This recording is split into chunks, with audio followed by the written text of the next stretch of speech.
एकनाथ शिंदे साहेबांनी मी पत्र दिल्यानंतर अर्ध्या तासामध्ये 50 कोटी रुपयाचा GR हा काढला। एवढ्या जल्लद पद्धतीने एखादा नेता काम करू शकतो हे मी आज माझ्या डोळ्याने बघितलं आणि स्वतः मी अनुभवलं। नगर परिषद सिंदखेड राजा याच्यासाठी 50 कोटी रुपये हे यूडी विभागाच्या अंतर्गत हे आजच्या आज आम्ही भेटल्यानंतर अर्ध्या तासामध्ये एकनाथ शिंदे साहेबांनी 50 कोटी रुपये हा निधी तिथं दिला व त्याच्याचबरोबर पर्यटन विकास महामंडळ याच्या माध्यमातून तिथं तो निधी आई जिजाऊंच्या स्मारकांसाठी वापरला जाणार आहे। त्यामुळे अनेक वर्षांपासूनची जी मागणी होती ती मागणी काही प्रमाणात आज पूर्ण झाली।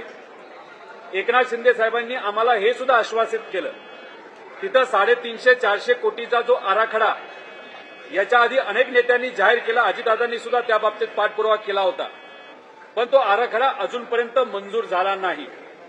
जिजाऊंच्या नावाने एक सृष्टी तिथं सुरू आहे, 57 कोटीचा खर्च तिथं झालाय, पण नगर परिषदेपासून ती सृष्टी लांब आहे।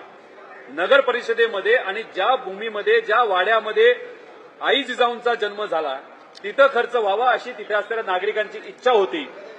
म्हणजे आज एकनाथ साहेबांचे मी मनापासून विरोधातला एक आमदार असताना व या सरकारच्या विरोधात सातत्याने त्यांच्या चुका जिथं कुठं होत आहेत त्या चुका दाखवून देणारा एक आमदार म्हणून आज काम करत असताना एकनाथ शिंदे साहेबांनी पवित्र सिंदखेड राजा परिषदेसाठी जो निधी लगेचच्या लगेच ताबडतोब मंजूर केला हे खरंच स्तुत्य आहे।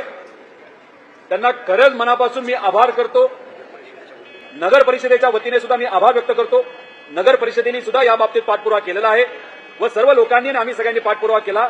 त्याला एकनाथ शिंदे साहेबांनी ताबडतोब 50 कोटी ते सुद्धा अर्ध्या तासामध्ये दिले, त्यासाठी पुनश्च एकदा त्यांचे आभार व्यक्त करतो। आणि त्यांनी मला जे आश्वासन दिलेलं आहे की येणाऱ्या काही महिन्यांमध्ये 400 कोटी रुपयाचा आराखडा जो याच्या आधी मंजूर झालेला आहे पण निधी अभावी आणि काही नियोजनाअभावी त्याला निधी आजपर्यंत मिळालेला नाही, त्या बाबतीत सुद्धा पाठपुरावा करून पुढच्या 3 महिन्यामध्ये 22 जानेवारी 2027च्या आधी तो मोठा आराखडा मंजूर केला जाईल असं सुद्धा त्यांनी आश्वासित केलेलं आहे। त्यामुळे विरोधक असलो काय, जर जे चांगलं आहे त्याला चांगलंच म्हणलं पाहिजे।